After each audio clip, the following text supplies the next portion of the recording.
Okay, so this is the paper which actually first discussed this renewal approach and also defined the this quantum arrival problem in a certain way. Okay, so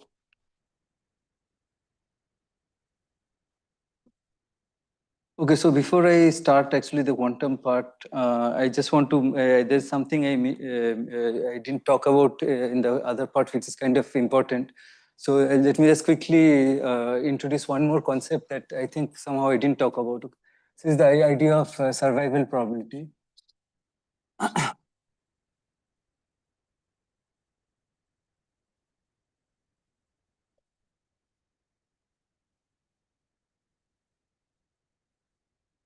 Okay, so we discussed the probability that a particle gets absorbed or killed at some time n, right? Or it arrives at some point for the first time at time n. Then you can ask the complementary question: what is the probability it does not arrive? Okay, so that's the survival probability, and so the survival probability is basically then what you can show is that this probability is given by that it survives till time -1 minus. Okay, so if the particle survives till time n, if you know this survival probability that it survives till n, and if you know the survival probability till n-1, the difference must be the probability that it got detected at the nth step, right? So it says this relation. So the one other way to kind of look at this relation is also useful. So this is like we discussed this absorbing boundaries. Let's say you have a particle, and so the one way to solve the arrival problem is putting a boundary condition somewhere. Let's say at y, where we say that p of y equal to 0, and we solve the equation del t. So this is what we did yesterday. We solved this absorbing boundary condition problem. So we write the diffusion equation, but solve it with this boundary condition, right? Okay, so now one thing you can see is, supposing I integrate over all x. Okay, so of course the particle can't be on this side. So initially it starts from some point, let's say some initial condition x0 is localized, and then it starts spreading and so on. And so if you solve this equation, you'll find some evolution, right? So p of xt will have some form. So now supposing I integrate p of a, if I look at this object, minus infinity to y. Okay. So this, what will this be? Will it be 1? Okay, so it will be less than 1 because things are getting absorbed, right? So if you, so this is specifically, it will give you the survival probability. So the probability that it's not absorbed is exactly this integral, right? So now if I take this equation and integrate it, so I get this equals to minus infinity to y.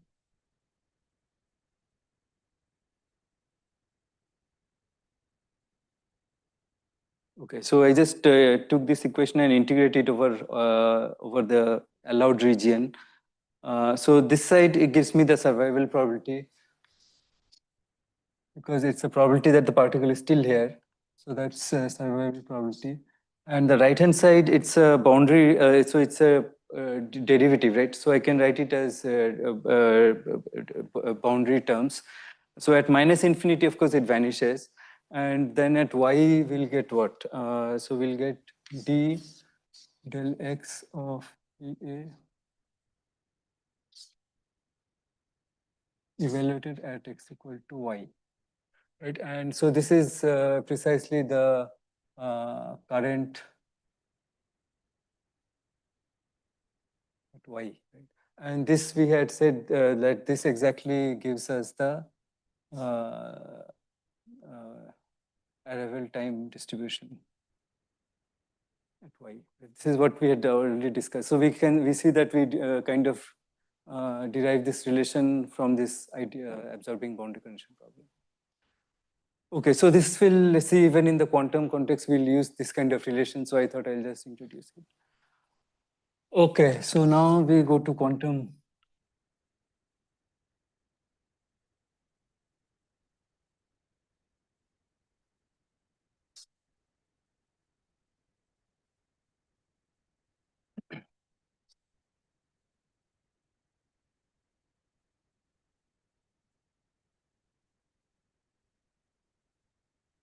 Okay, so now this, so what do we want to do? Okay, so here, so far what we have been doing is like looking at Markovian dynamics, right? Where there's a Brownian particle or something which has a random walk, and so it's stochastic dynamics. Now we want to talk of the dynamics of, so the particle is described by a wave function, it evolves according to Schrodinger's equation. And so let's say the physical question might be, okay, so I mean, one of the sort of relevant experiments you can keep in mind is the following.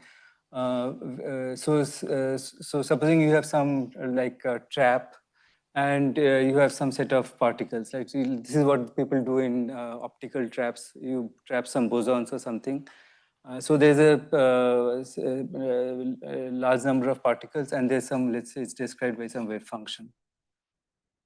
Right. Now, I mean, one experiment people do is, supposing you're interested in knowing the velocity distribution. Okay, how will you find out experimentally? So what they do is they release the trap, and then so that then the wave function evolves, and then you have some measurement device out here, let's say, and then you just ask like what is the time of arrival of particles. Okay, so if you know the time of arrival, then at least kind of semi-classically what you expect is that if this distance is L, and if you see particles arriving at some time t, then you know that the velocity would have been v equals to L by t. Right.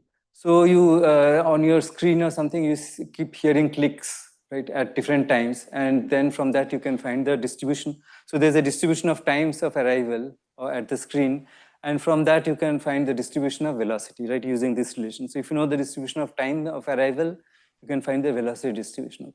So this is how people infer that it's kind of Bose condenser has formed, because then the velocity gets very sharp and so on, right? Okay, so this is a standard experiment.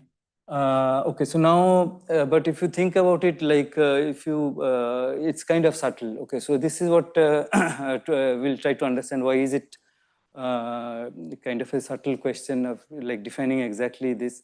So right now, what I said is kind of using a semi-classical picture, but okay, so now let's see what is the difficulty. Okay. So first we should then start with defining the problem precisely. And so for that, we'll first state like what are the postulates of quantum mechanics. Okay, so we have to understand the dynamics precisely. And in particular, we have to understand what does it mean to say we are measuring arrival of a particle. Okay. So, so in quantum mechanics, okay, so let's just discuss the postulates of quantum mechanics.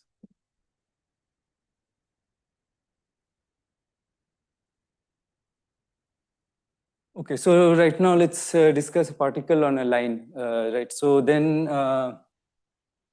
so first is like it's described, the state of a system is described by a wave function, psi of t. And so this usually I can write it as, let's say, x of psi t. Okay, so this is some position basis representation. And okay, so I'll write it as psi t. Okay, so this is systems are described by wave functions. That's one postulate.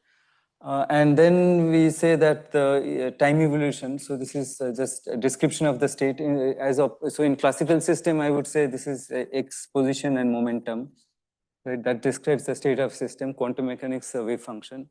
Then there's dynamics.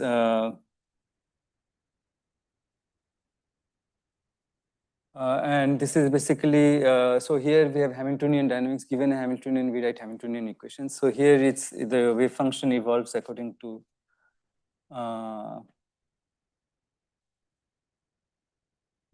Schrodinger's equation.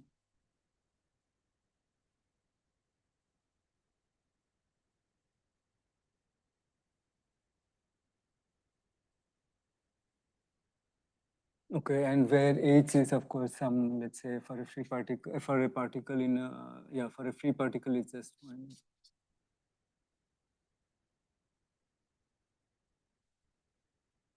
If there is a potential, it's basically of it. And so this is basically,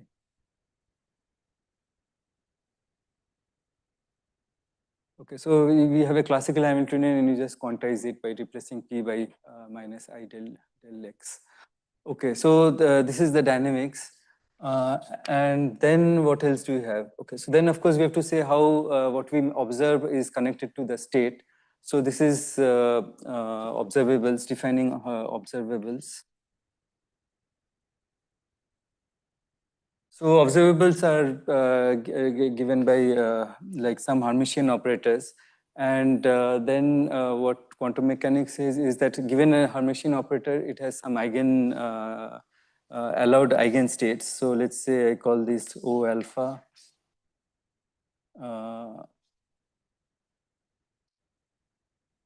So these are, so any operator will have set of eigenstates and eigenvalues. And then if I do a measurement, what quantum mechanics says is, so this is the measurement postulate now.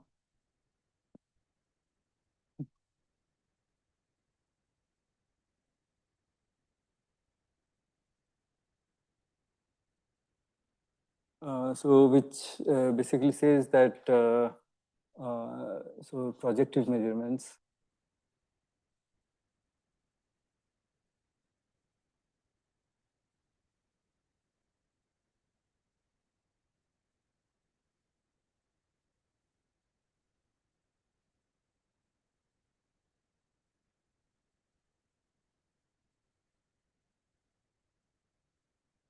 So if you make projective measurements of this observable, given that the system is in state psi, then with probability E alpha equals to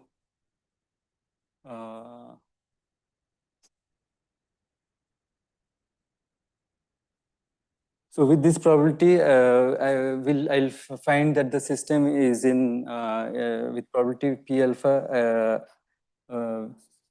We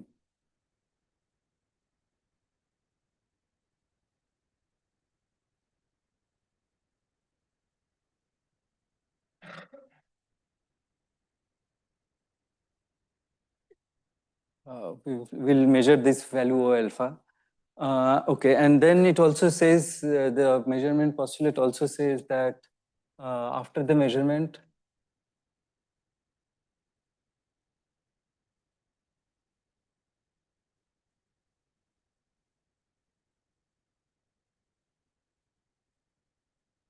the state of the system.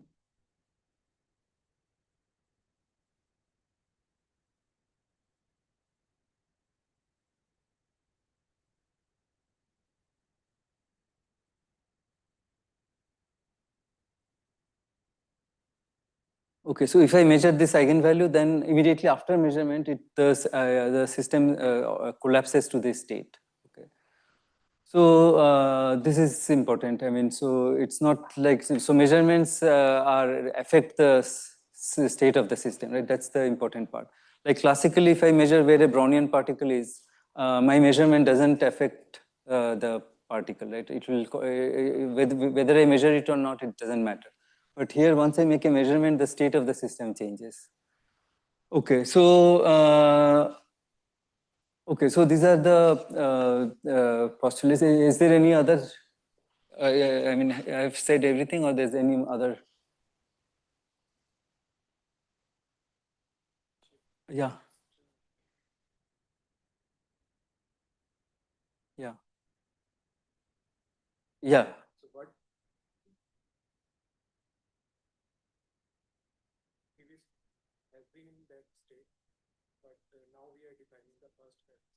Yeah, no, that will come later. Right now, I'm saying at a given instant, if it is in state psi, and I make a measurement, then this is what the measurement postulate says, right? So I have not yet defined like arrival and so on. I'm just saying what are the standard postulates. Right? Any other questions, doubts? Okay, so right, yeah. Okay, so now let's see, given this as the postulates, how can we look at this problem? Okay, so what we want to understand is, okay, so we have to say what we mean by measurements, therefore. So let's say you have a particle on the line, and so initially it's in, let's say, in some trap, or let's say, so it's in a it's in a trap, let's say, and it's a some wave function, right, which is okay, so it looks like this. Okay. Now, when we want to measure, okay, so we want to now understand this arrival problem. So this, if we let this, so it's initially it's in a box, and then we open the box, and then the wave function starts evolving, right? So after some time, maybe it evolves like that, and then if it had some finite velocity, it will maybe yeah, it will maybe move like this and so on. So, and supposing we are somewhere here, uh, okay, so if we want to ask, like, when does it first arrive at some location? Okay, so instead of, since it's a continuous system, we can ask, like, what's the first time it arrives in some interval delta, right? Okay, so now what will we do? So given these postulates, what can we do to ask, like, how will you answer this question at a given time? What's the probability it arrives in this box for the first time?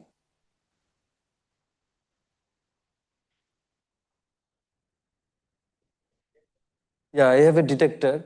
So, but detector, okay, so what does the detector do? It should follow the, I mean, okay, it probably measure, okay, so it will make a projective measurement. And given a wave function at some time, I can find, I know exactly what is the probability that I'll find it in this box, right? So what is that probability? If it's in some state psi, xt, what's the probability that at this time, if I make a measurement, I'll find it in this box? Integral, right? Yeah. So it's psi mod square uh, dx, where x is in this box, right? So let's call this p probability that I find the particle at time t. If I make a measurement, I find this in this box. Okay. But now with probability 1 minus pt, I won't find the particle, right? Okay, now, so if so let's say the wave function at this time, t, it looked like that. Okay, maybe let me make it more, let me exaggerate this a bit. Okay, so let's say after at time t, the wave function maybe looked like that. Okay. So now if I find the particle, if I do a measurement with this probability, I will detect, and then of course I'm done. I say that the particle has arrived at time t in this box. Okay. Now if I don't find it, then what I know from the postulates is that the wave function collapses to a state which will look like so it will be zero here, right? Because there's no probability. So it will look like the wave function basically will now look like this. So immediately after the measurement, the wave function looks like, so it's zero in this region, and then this, okay. So this, of course, is not normalized. So you have to normalize this, so the true wave function will be maybe, okay, so after measurement, uh, after a null measurement,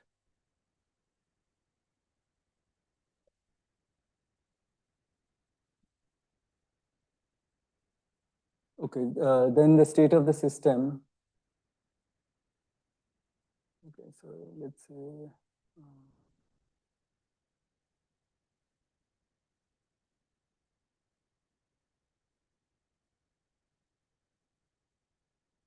um,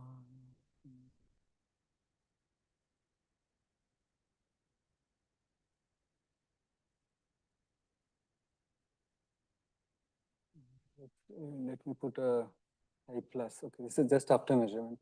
This is 1 minus.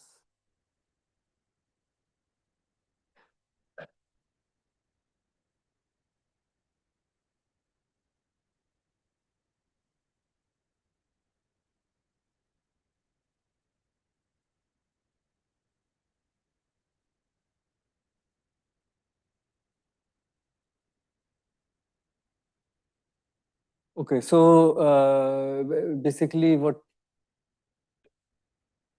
uh,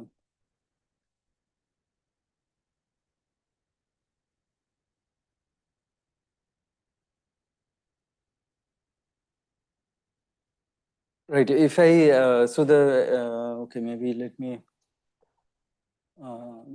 okay, so I don't know if is this clear. So here what I'm so what this does is basically it makes the wave function 0 here, right? Because if x is in the region, then so this is the identity operator, which means it's sum over all. So the identity means x dx all space, right? And so what this does is it precisely does this projection, right? So this is really the projection operator. Okay. So okay, let me just define this projection operator again a bit carefully. So we said that probability of P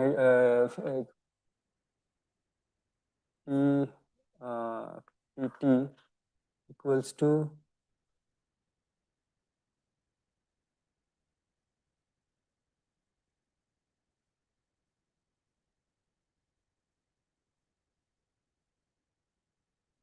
so this I can write as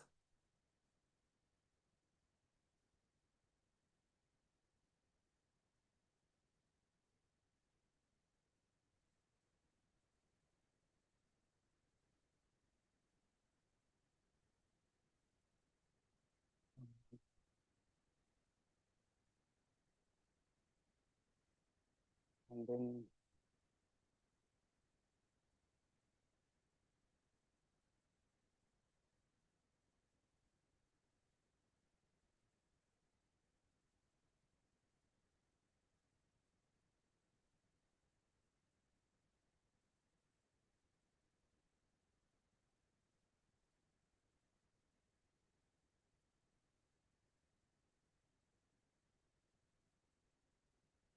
okay, so this is the same as this, right?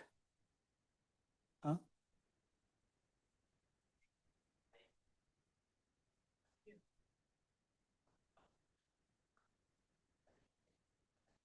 Oh, sorry.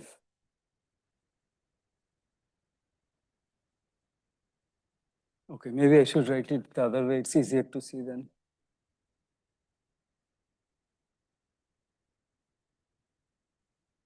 Okay, so I just took it out and then it's this. Okay. Now this I'll define it as the measurement operator. Okay, so this is psi m hat psi.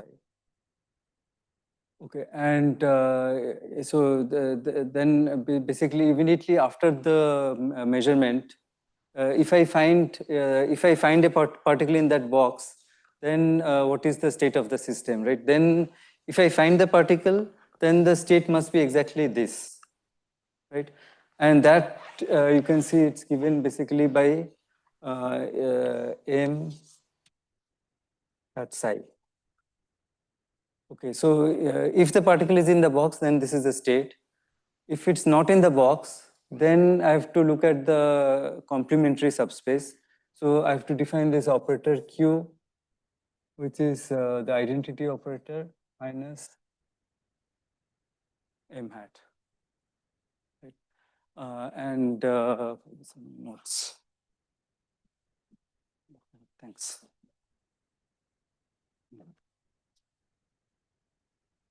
Okay, so yeah, so this, if I find that the particle is not there, then it must be in the complementary space, which is described by this operator. And so 1 minus m is precisely this object, right? So Yeah, so after measurement, if I find, okay, so there are two possibilities after of a measurement. I either detect or not detect, right? So if I detect, then the state psi goes to what? M psi, right? And this is with probability, basically psi M psi. And if I don't, don't detect, which is like a null measurement, then psi goes to u psi, and the probability of this is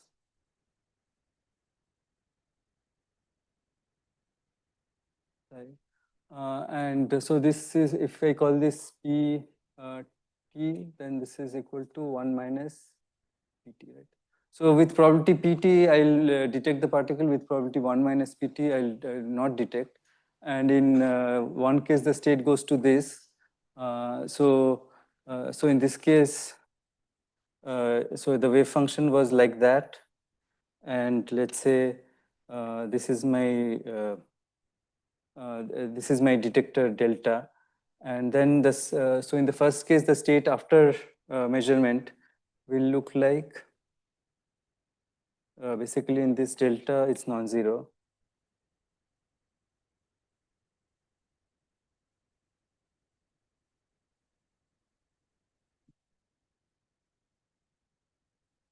Right, and so this is the first case, and in this case, the wave function will go to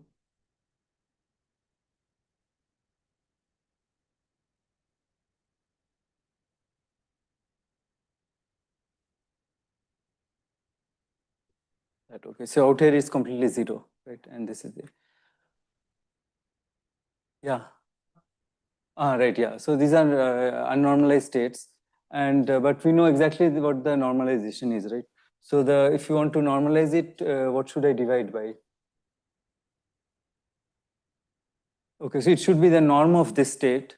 Okay, so now what is the norm of this state? The norm of this state is psi m psi. Now these projection operators have the property that m square is equal to m. Okay, so it's equal to psi m psi, which is exactly pt. Okay, so this is I should divide by root of pt, and here I should divide by root of 1 minus pt. Okay, so now the main point is that if I don't find the particle, the problem is that the state of the system has changed, right? So if now how do I do first arrival? So if I don't find, then of course what I should do in the experiment, see, in quantum mechanics, what you can define are instantaneous projective measurements. Okay, so I made an instantaneous measurement, and this was the outcome. So then after what I should do is I should wait for some time. Okay, and after that I again make a measurement and I ask the same question. Okay, so now what will happen? So I have this state. If I measure find the particle, then I stop here. If I don't find, then the state is this after some normalization, and then I should evolve it again for some time, let's say some time tau. Then the wave function will change. Maybe it will look like, so it will, maybe it looks like that. Yeah. After measurement, it need not be continuous, right? Yeah. I mean, of course, our time evolution will make it continuous again. But after measurement, yeah, it has sharp, yeah. Right, yeah. Okay, so yeah, so then let's say after some time tau, I let it evolve unitarily with whatever Hamiltonian it has. Now the wave function looks like this, and then I again make a measurement, right? So again, with some probability, I'll find it in this box. With some probability, I won't, and then I should just repeat it, right? So then I can so then it's clear. Then I can ask this question: what is the probability that I measure it at the nth step? right? So I basically do a sequence of unitary evolution, measurement, and so on. And then my question becomes, what is the probability that at the nth measurement, I detect a particle? Okay, so this is one way to, yeah.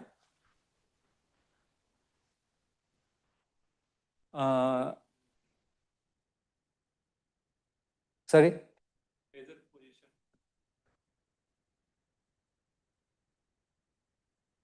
No, what is the measured position? Yeah, right, yeah.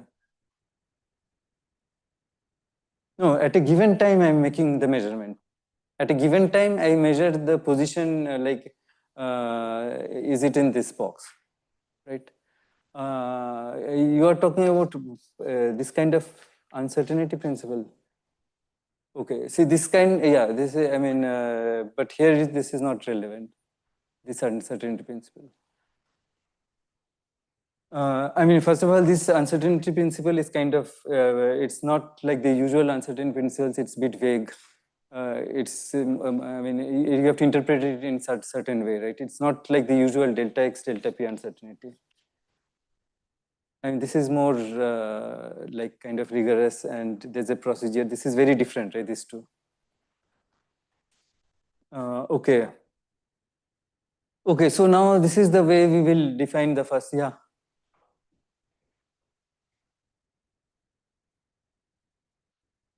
Okay, I mean, first of all, I won't define the energy of the state. I mean, you're asking like if I find expected in this new state, what is the expectation of, I can do that.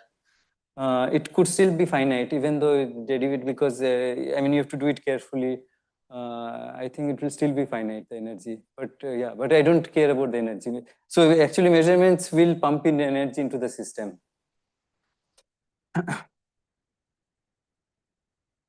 Okay, so now I mean, you should think about, is there some better way we could have done it? Like, I mean, given that we want to use quantum mechanics, I mean, is there some other way we can define this arrival time?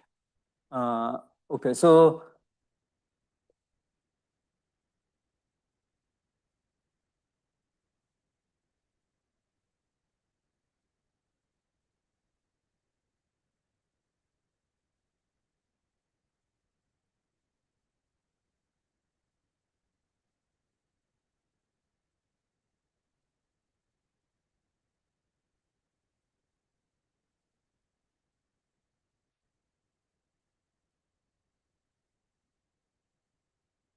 okay, I mean, does anyone have like have an alternative proposal, like how to define? Like, if you just think about it, is there some other way you could have defined? No, okay. So, okay, so yeah. So basically, what I'm talking about is the idea is repeated measurement scheme.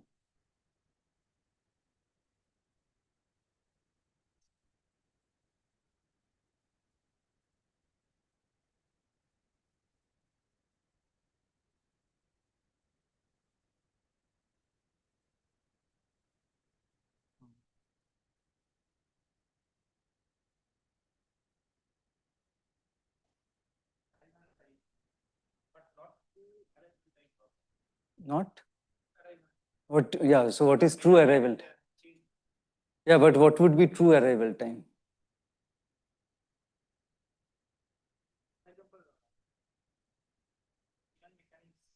Okay, right. Yeah, yeah. So that is one alternative. Yeah, maybe I'll just briefly talk about that. And problem using.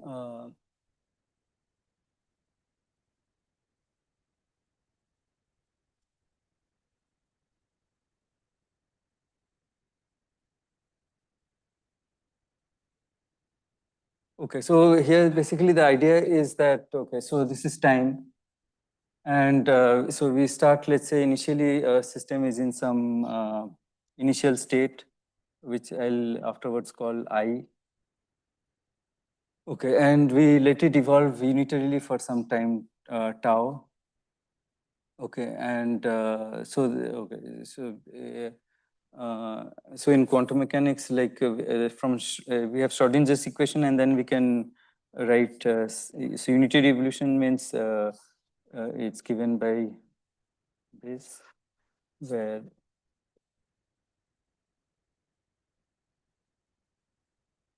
this is unitary evolution, right? Okay, so we unitarily evolve for some time tau, and let's say the system from starting from psi naught. After this evolution, it's at in some state psi 1, but now I'll put a minus here, psi 1 minus, which means just before measurement. Okay, so at this time we make a measurement,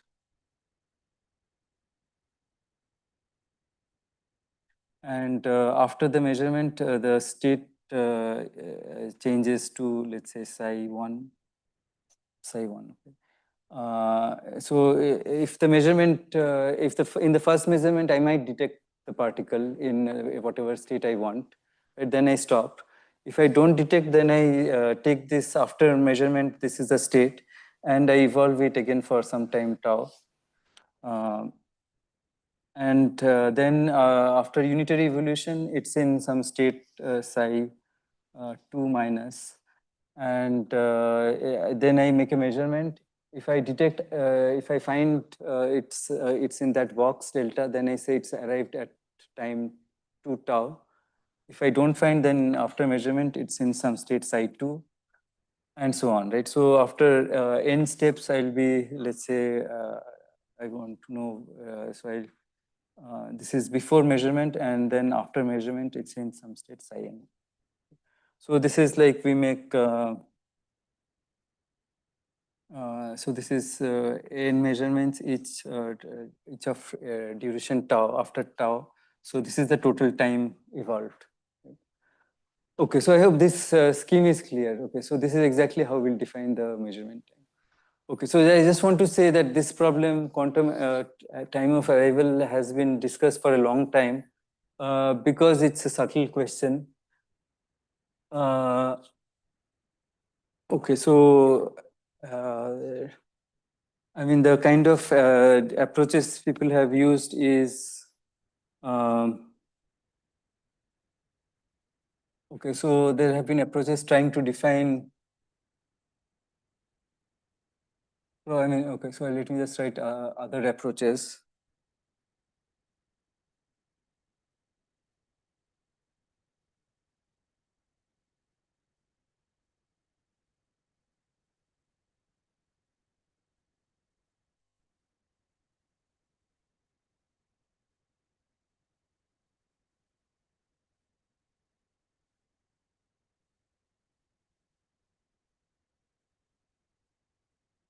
Time. Okay, so see, usually in quantum mechanics, time is just a parameter, right? It's not like an operator, like position and momentum. Okay, so this is something people have tried to define. What is there a time operator? I won't discuss all this. So there's some review article. So maybe let me just write the review.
Okay, so there's some approach like trying to introduce kind of an absorbing boundary so that the particle gets kind of like exactly what we did in the classical case, right?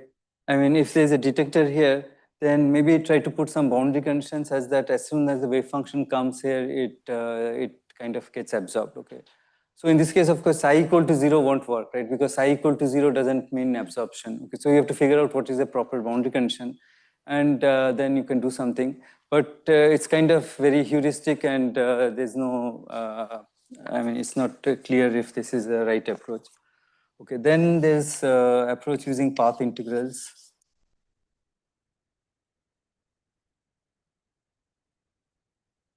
And again, here the idea is very similar to what we saw for this classical walks. So in classical walks, we said that if you want to look at first arrival, then you should not look at trajectories like this, right? So we should kill all the trajectories like this, okay? So now in quantum mechanics, if you write a, you can write the propagator from this point to this point in terms of sum over all paths. And then one approach is to just cut off all these paths, okay? So this is this idea of using path integrals. But again, then there are a lot of various problems that has been, that arise using this approach.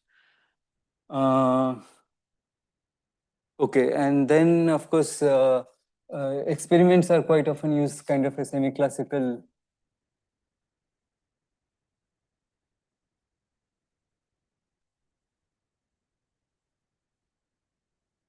approach, where basically if you think like this is what I talked about, the cold atom experiment, where you just have some physical picture of like wave packets which travel with some speed. So this is the semi-classical approach, and it's usually used to analyze experiments. And then what someone said just now is the Bohmian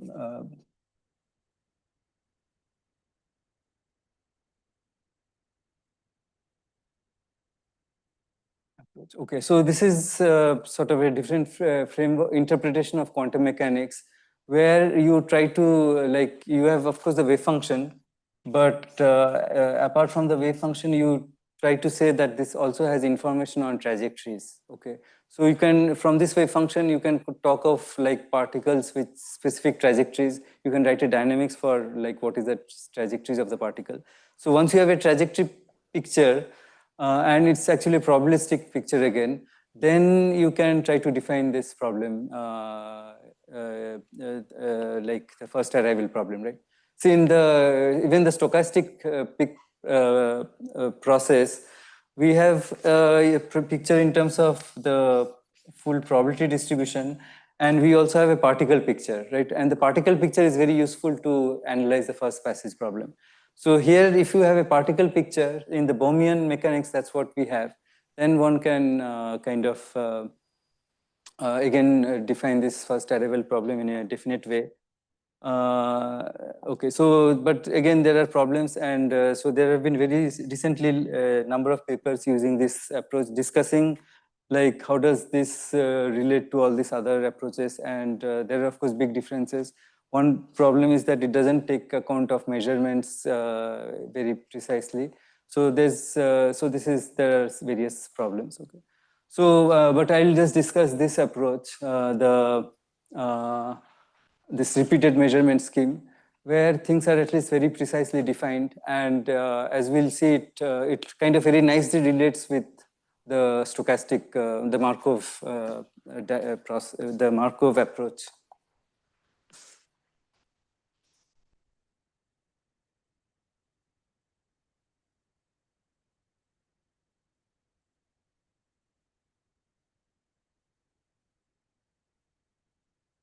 Yeah.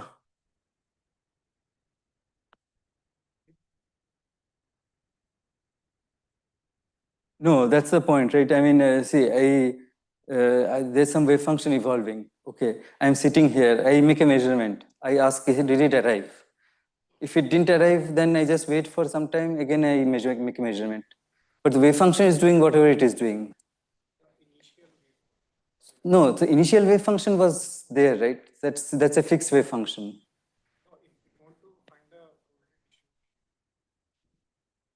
Yeah. Yeah, it's a given wave function. After one measurement, see, my question is like, has it arrived? Okay, so the first measurement, with some probability I'll measure, with some probability I won't measure. So when it that time I will report first arrival, right? Yeah. Again, you're saying like if I want to, okay, so you're saying experimentally if I want to, what I will do is, okay, so let's say I prepare it in some state, that's a fixed state always. Okay, then I make this, yeah, if I find after, let's say, second measurement, if I detect it, then of course it's done, right? I'll get, so in the first experiment, I detected at time, so this, let's say this is time, 1, 2, 3, 4. So in the first experiment, I measured at time 2, right? Okay, now in the second experiment, I start, of course, with the same initial state. Yeah, I always should start with the same initial. Yeah.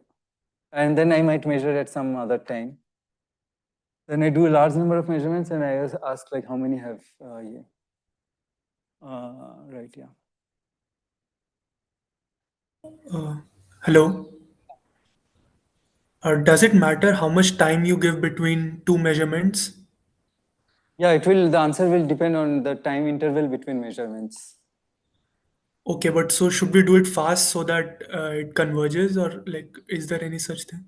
Yeah, so that's a good point. I mean, so yeah, so one might think that a good thing to do is to do a continuous measurement, right? Like do measurements very frequently so that we don't miss anything. Okay, so if we do that, then, okay, so the question is what happens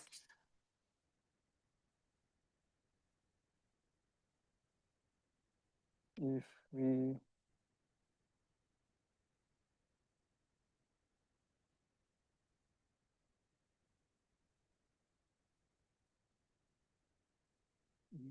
is this right? No.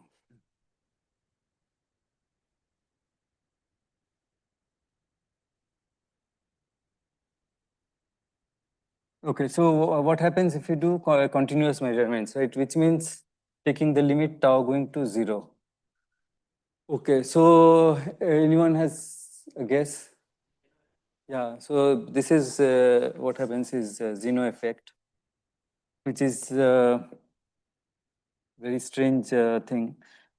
So Zeno effect means basically in this, if you do this continuous measurements, then you'll actually never measure the particle.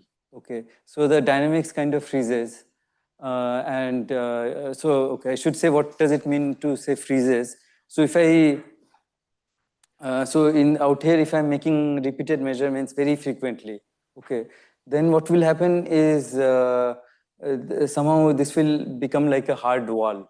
Okay, so it in fact probability can't leak into this. Okay, and so before it has so after one measurement it's 0, but now I need some time so that the wave function kind of spreads, right? So if I do a measurement before that, then I mean, if there's almost no probability here ever. Okay, so in the strict tau going to 0 limit, you can see that this becomes like exactly 0, and it's almost like a hard wall. Okay, so then the particle will just remain in this half, and you never measure it. Okay, so this is the Zeno effect. Okay, so maybe I'll discuss this Zeno effect in some simple example. Uh, so this Zeno effect was actually discovered by, so this also very, write this reference.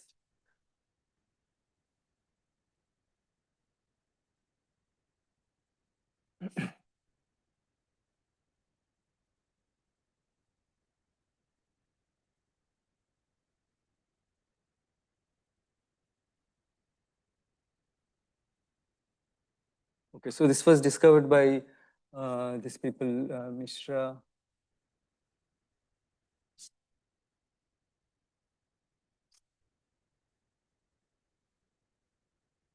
Okay, so this is the famous Sudarshan, and so this is the J.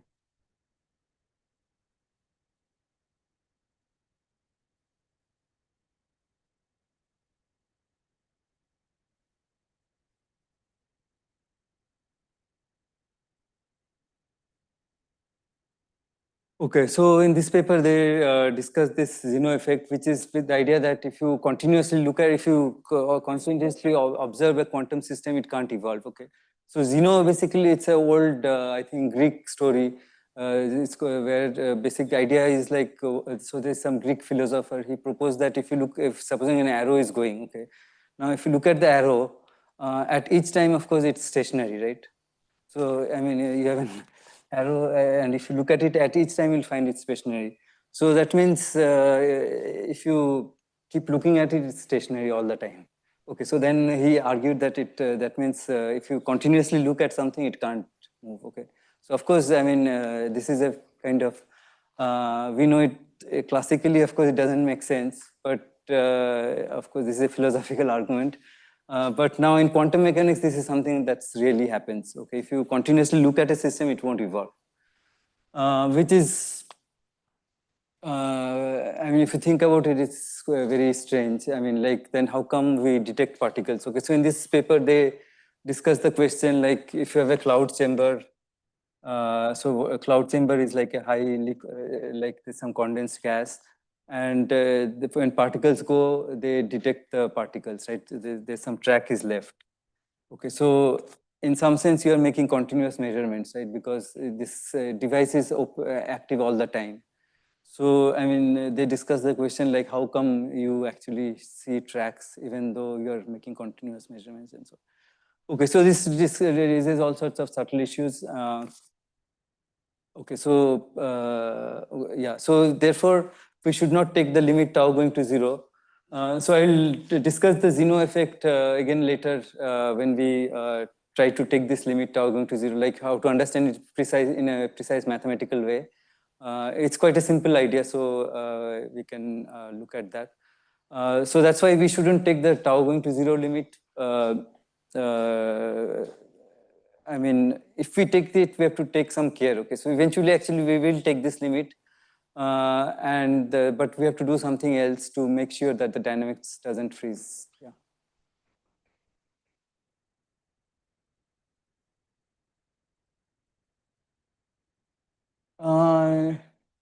Experiment. I mean, see, no, there's no experiment which does exactly like the way I'm saying.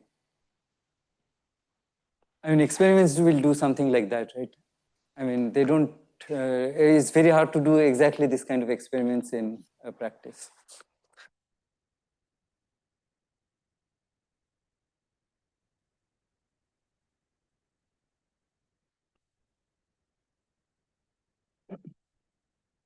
Okay, so some people will say that since these things are very difficult to do experiments, maybe we shouldn't talk about them. Okay, so there's this principle in quantum mechanics, so which says that. Okay, I don't know if you have seen this. Yeah, so this is shut up and calculate. Okay, so that's I mean one philosophy in quantum mechanics, and don't ask too many questions. I mean, just try to calculate things, and maybe like mostly if you try to explain experiments, if it's okay, then this is enough. Okay, but there are people who want to think about like what does it really mean and so on. So that's yeah. So there are different philosophies. Okay, so now let's try to set up the mathematical formalism of this repeated measurements. Where is that figure? Figure is gone. Okay. Sure. Okay, so let me again draw this picture. Start from.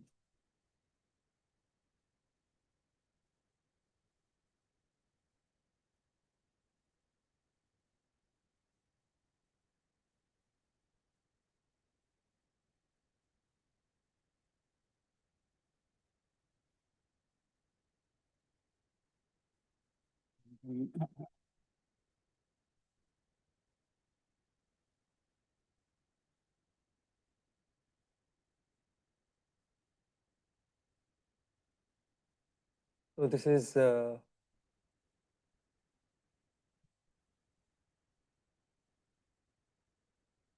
before measurement is psi1 minus, after measurement is psi1, and then you keep doing this. And at the nth time step, so time n tau has passed, we have before measurement is called, and after measurement is psi n. Okay, and so on.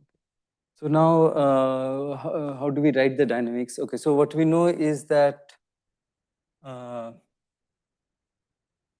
okay, so what is psi 1 minus?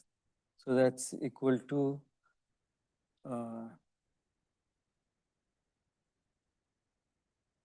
and after measurement, so okay, so we have a measurement operator m, which is okay. So we are measuring like okay. So now let's say what is our question, right? So our question is what is the so I want to find after nth step is the system is in some final state f. Okay, so this is the arrival problem, right? Is it in this state f? So so then of course the probability of being in f is f psi mod square probability of being in f. If the state is psi, then this is the probability, and this I can write as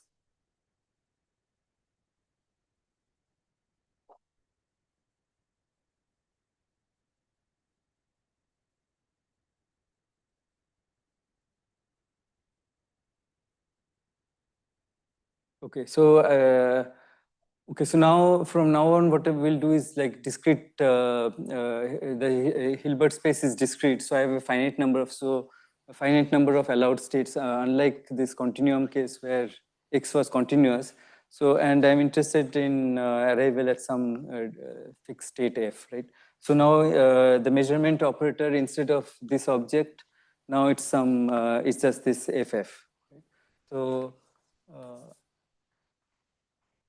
Okay, so I have a measurement operator m, which is f. And then I have a complementary operator, which is if I find it's not in this state, then it will get, I should define this, the identity minus m. Okay, so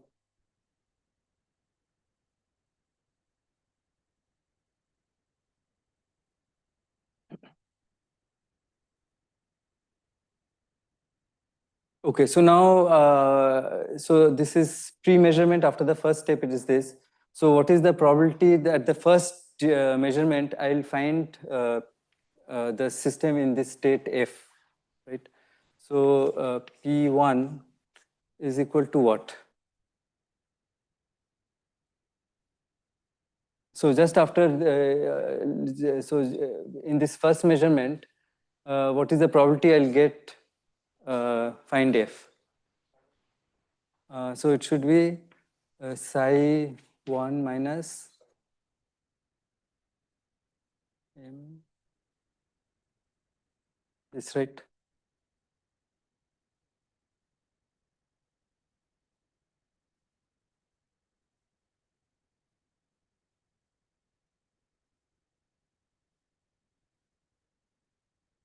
Okay, and so this is of course true in any time step. So at this time step, if it's in the nth state, then I can also write probability of that the nth measurement will give me that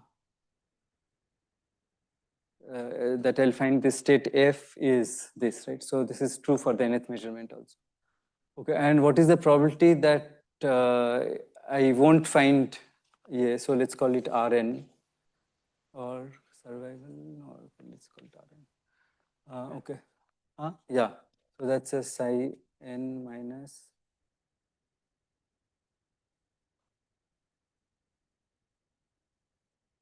Okay, so this is the probability that I don't find my state, that it has not arrived in F. And then I can ask if it has not arrived, then what is the state of the system, which is psi n plus. So psi n, or I just call it psi n. So if the null measurement, then what is psi n? Right, yeah. So it is q psi n minus, and then I should normalize it. So what is the normalization? It's just the norm of this, but norm of this is this, right? So it's just root n.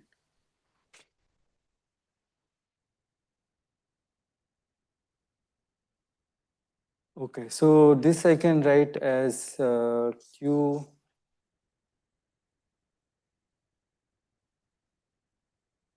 right, because from the psi n minus is evolves from psi n minus 1 by unitary transformation. So psi n minus is just u times psi n minus 1, right? So I can write this as like, okay, so let me rewrite it here.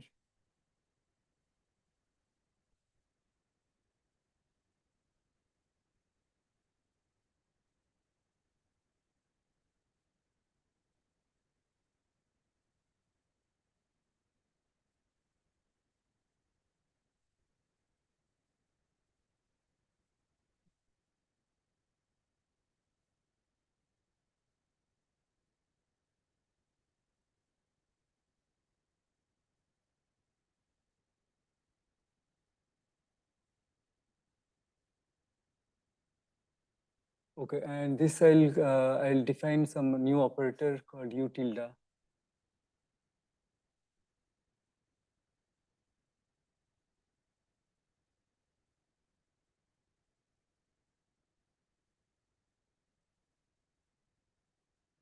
Okay, so this is a new operator, and you can see that this operator is non-Hermitian because if you take u dagger, that's u q, right? So this is a non, so it's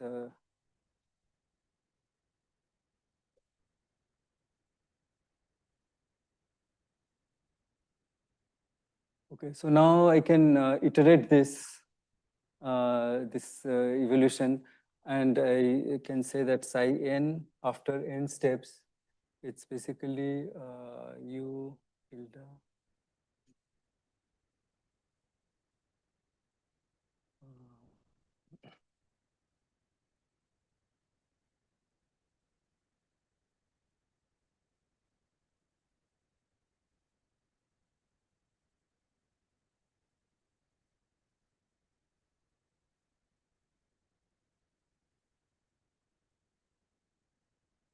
Right, I just iterate it, and this is the solution.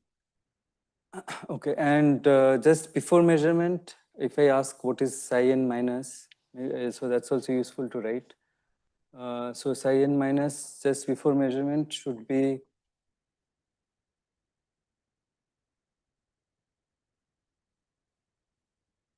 so I should remove one of the q's and one of the r's. So this should be u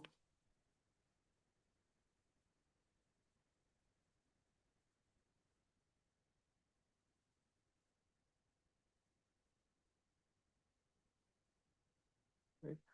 Okay, so this, I mean, I can just evolve once more by u. That will give me psi n plus 1 minus. So I'll get a u and one extra rg, right? So that's why this is this. I hope this is clear. Okay, so now I know, if I conditioned on no detect, I know the state of the system at any time n, right? Both before and after measurements. Okay, so now I can then try to ask, like, find this kind of objects. What is the probability? Okay, so now so this was the probability that the nth measurement gives me, I detect in the nth measurement, right?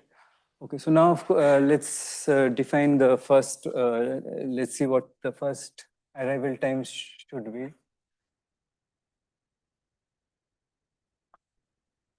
Okay, so now we ask what is the probability that I detect for the first time in the nth measurement. So what does that mean? That means the first measurement, it should be null. The first measurement should be null, second measurement should be null. Till n minus 1, it should be null measurements. And the nth measurement should give f, right? So what is the probability then? So I'll call this f of n is the probability that I detect for the first time in the nth step. Okay. So this should be, I don't detect in the first step, which is 1 minus P1 or R1. So R1, R2, n minus 1, and then I detect in the nth step, which is this object.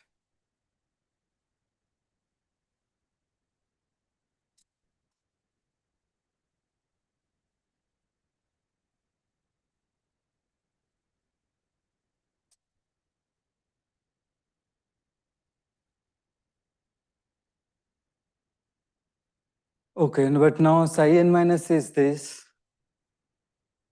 right? So if we put this in here, then what we see is that all these r's cancel, right? So that's very nice. I mean, all these r's cancel, and what we get essentially is psi naught.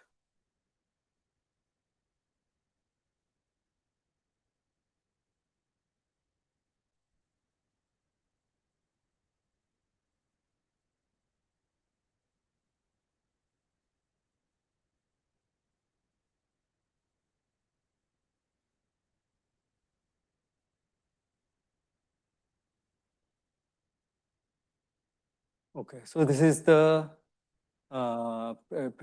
probability that I detect for the first time in nth step. Okay, so now, right here, so this is it. And then we can ask what is the survival probability. So I'll call it Sn, is basically R1. So I R n, so it should survive till n minus 1, and then in this measurement also it should survive. So psi n minus q, right? Psi n minus. Okay, now we use this psi n. Sorry, so q is what?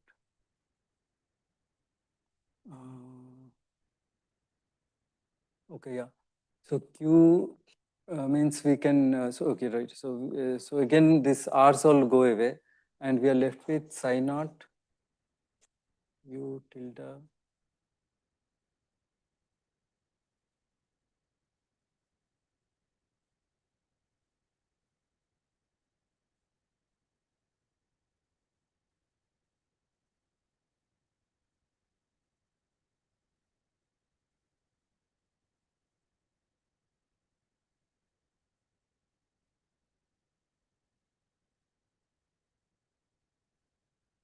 Okay, so here what I did is, yeah, so here what I did is I can write q as q, right? Because q square is 1, q square is q. So I put two q's, but qu is u tilde. So this u tilde becomes u tilde to the power n. Okay, so it's u tilde to the power n, u tilde to the dagger n. Okay, so this is the probability of survival till time n.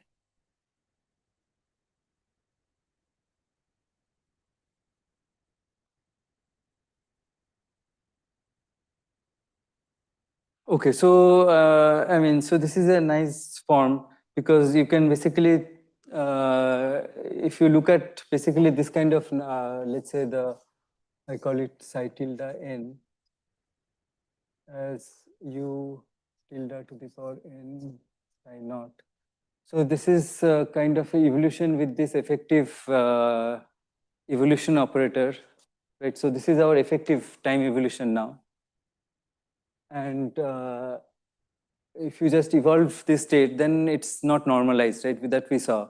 But the normalization of this state, which is psi n tilde, that the norm of the state is basically the survival probability. Right? That's what this equation says. Okay. And then you can verify that the first detection Sn is actually Sn minus 1 minus Sn. Okay.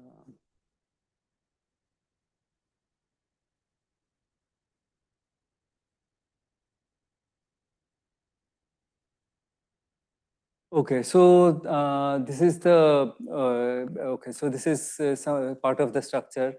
So we basically what we see is that we have this measurement operator Q, and we have the unitary dynamics. And in terms of that, we define this new non-Hermitian operator, and then everything can be understood using this non-Hermitian operator. Right?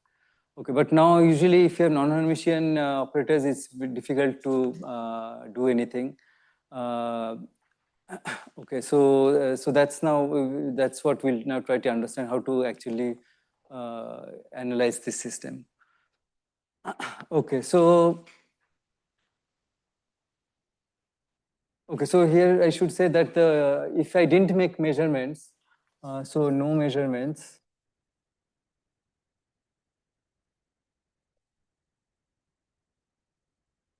then the dynamics would have been given by, okay, so let's call this something else.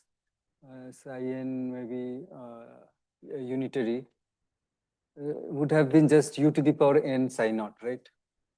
And this, of course, is norm preserving because you dagger use identity. So this is, of course, norm preserving. So this is the usual dynamics.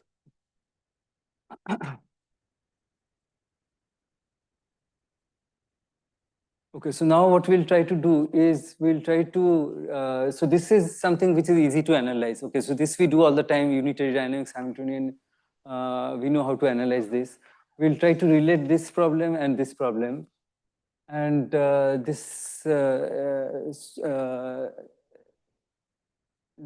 we'll see that we'll get pretty much very similar structure of the equations as in the renewal approach. Okay, so in the renewal approach also we did something, we knew things about P of xn, and then from this we wanted to find P1, which was more difficult, right? And we use the renewal approach. Okay, so here we'll use a similar idea, like this is something easy to compute, while this is difficult, but can we relate this to? Okay, so this is the idea of kind of the analog renewal approach here.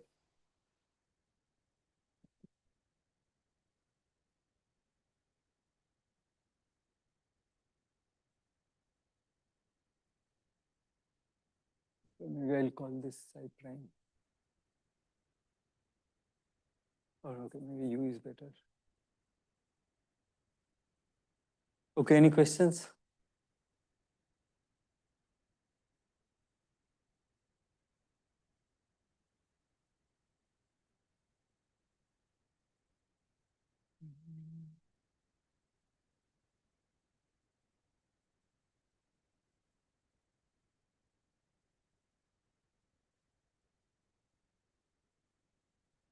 Okay, so now let's make some more definitions.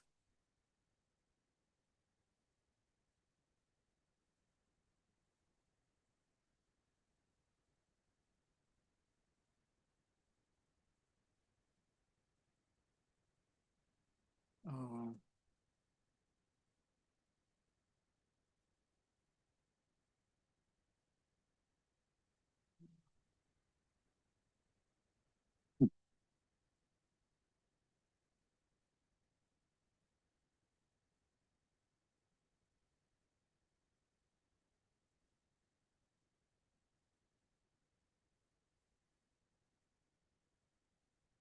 Okay, so here I said we start from initial state I, and then we are looking at arrival at F, first arrival at F. So this is one problem. So we can again ask two questions. If F is equal to I, so I to I, this is one question we can ask. And this, I think I use the notation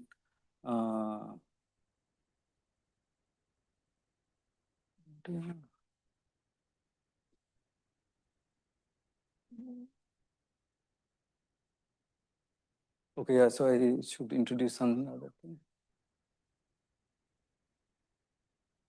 Okay, so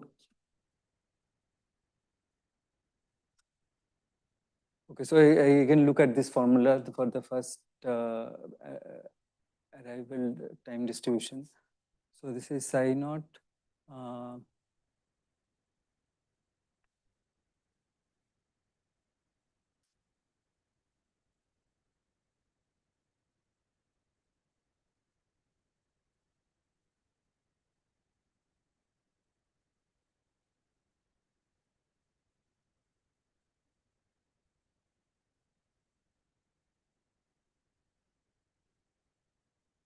Okay, so this is the same as this. Is this clear?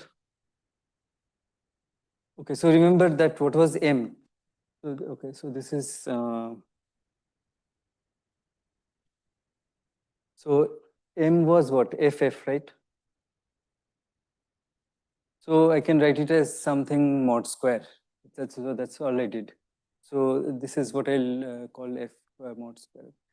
And then if I set F equal to I, then it's the first, like I start from some state and I measure it in the same state. If it's a different state, then it's the first arrival. Okay, so I can do both first return or first arrival. If it's different, then I call first arrival. If it's the same, I call first return. Right. So we'll define now. So this is an important object. So I'll define this as an. Okay, so let's write it here.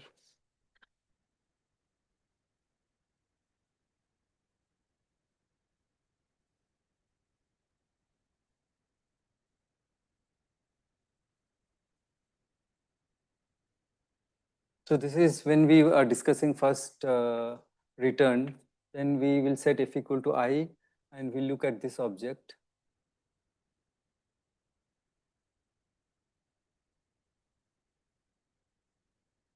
So Fn would be mod of An mod square. Right, this is, so this is this, and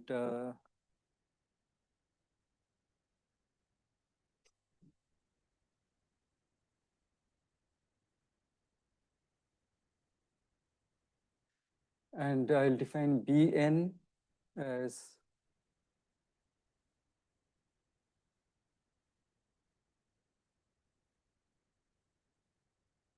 and in this case, okay, maybe I'll put a arrival here, right, sorry, return R here, and here I'll put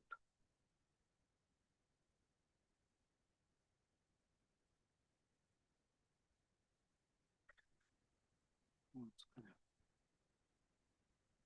Okay, I hope this is clear.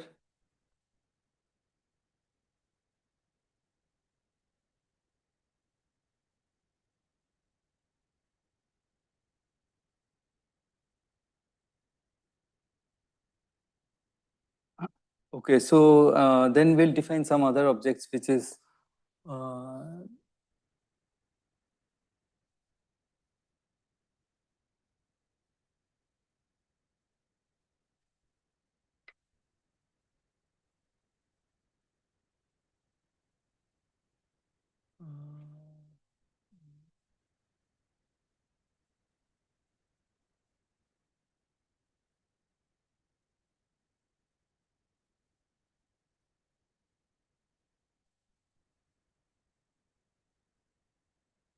huh?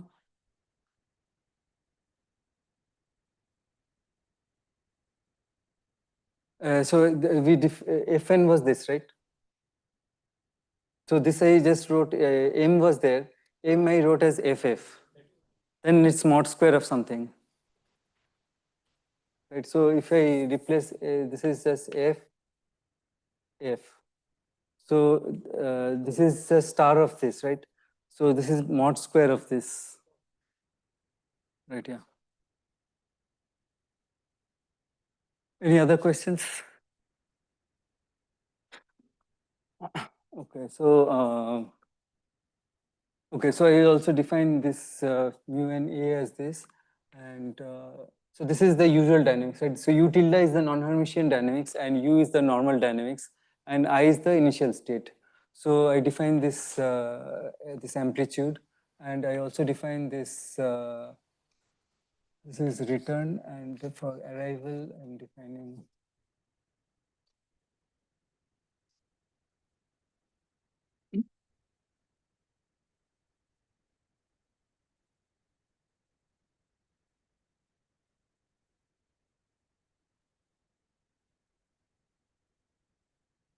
Okay, and what else?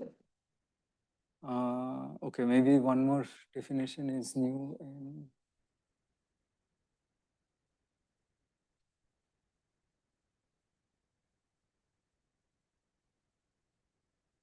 Okay, so this is still written, but I call it new n because so this is written from I to I, and this is from F to F. Okay, so at for two different states, I define return probabilities. Okay, these are not probabilities; these are some amplitudes, right? Some quantum mechanical amplitudes.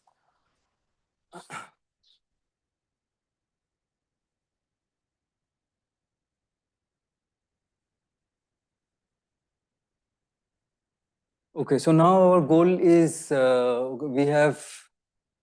Okay, so let me write the A's also. So AN was I.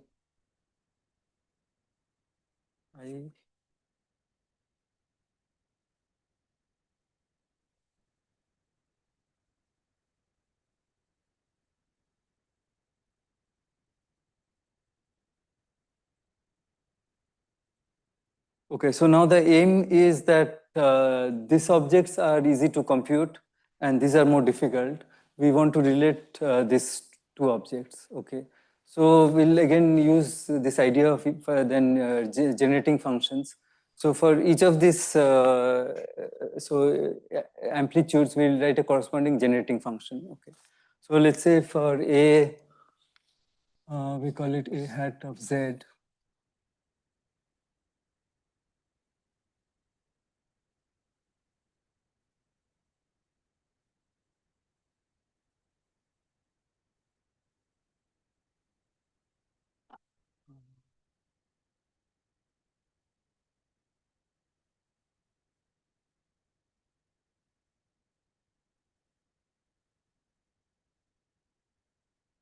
Okay, so first let's write mu.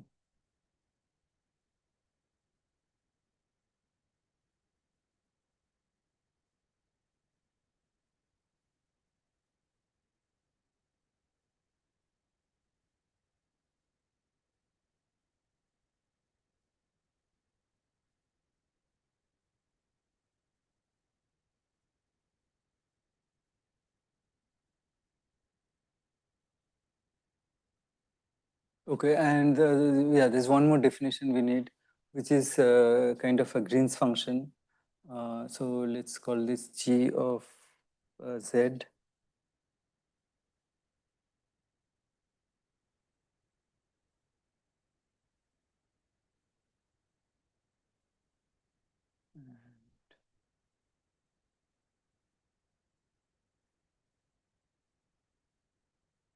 Hmm.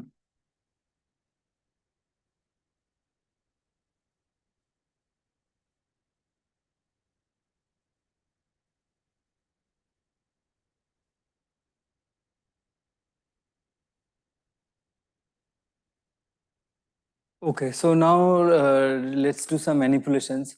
So basically, we'll try to relate these two objects first. Okay, so okay, so the idea is, so this, of course, we can immediately do the sum. So it's 1 minus Z U inverse, and this is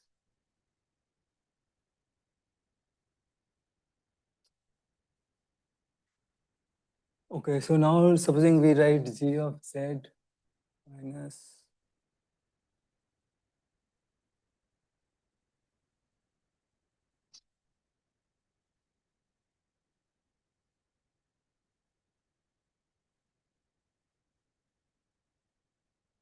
uh,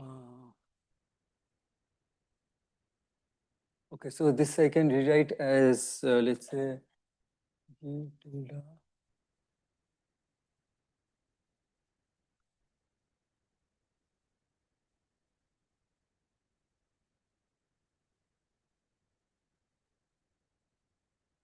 minus G.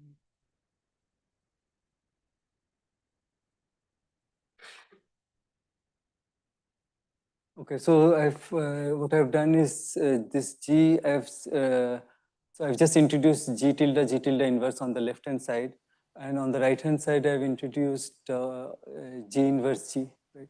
So G inverse G is identity, so it gives this, and this is identity, so it gives G. So it's the same thing, but now I take out G tilde and G tilde inverse minus G inverse, and write here G. Okay, now what is this? G tilde inverse is from here, G tilde inverse is just 1 minus Z U tilde. And this is 1 minus ZU G. Okay, so now this cancels and we get Z.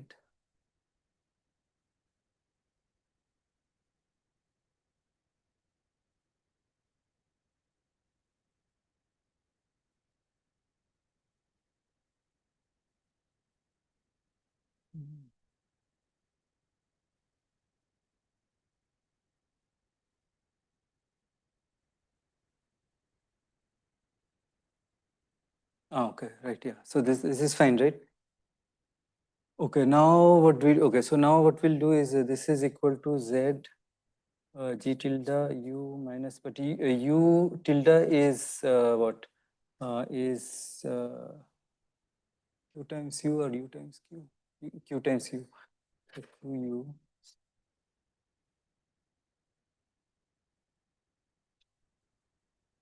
So this is U, 1 minus Q, but 1 minus Q is just M. So it's U. So 1 minus M, but I can write it maybe this side is better. So 1 minus Q into U. So that is M U G. Okay, so so basically what we have is GZ minus G tilde Z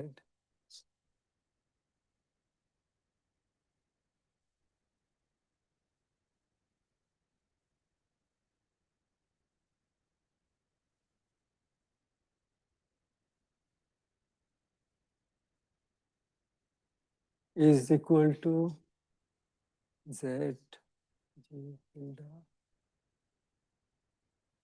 And what was M? M was FF, right?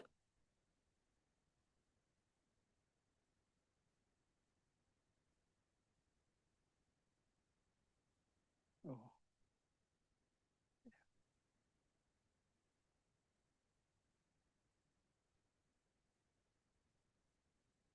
Okay, so this is what we have got finally. Now what we can do is we want to write G tilde in terms of G.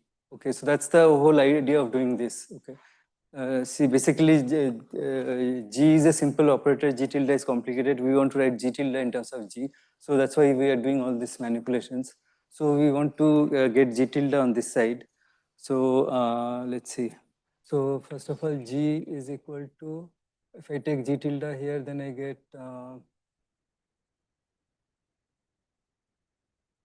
G tilde.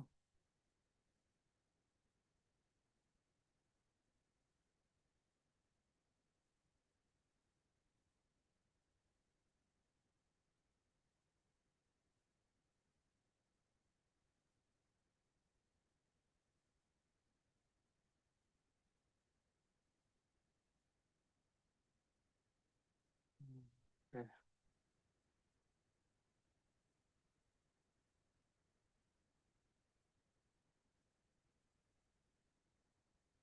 Okay, so now, so this is some operator relation. Now I act with G on the state F.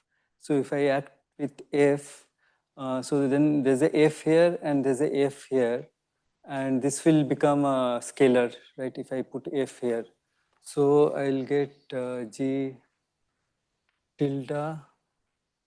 So the first term is just G tilde F, and the next term is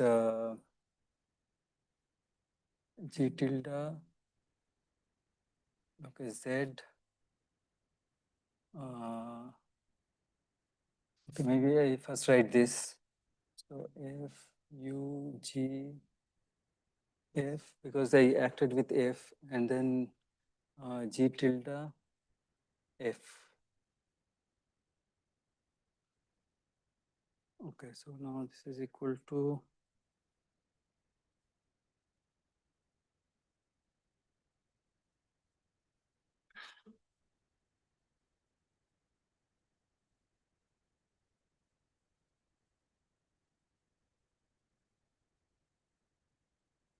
Okay, we're almost done now.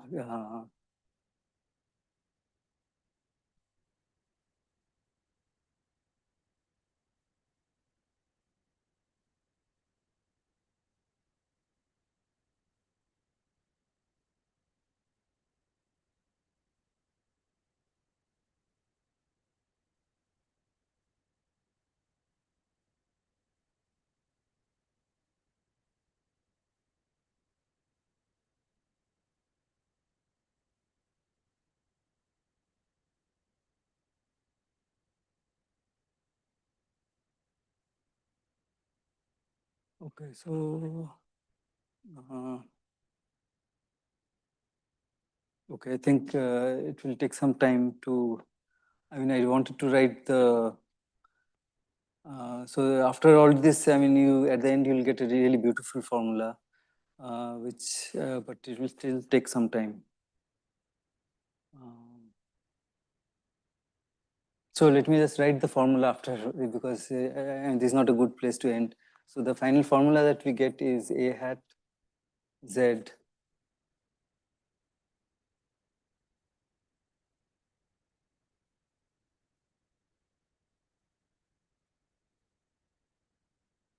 Okay, so after doing all this, what we'll eventually get is this formula, okay, which relates the generating function for the arrival to this usual generating function, right, which is the simple, okay, so mu n were just for the usual unitary evolution, right?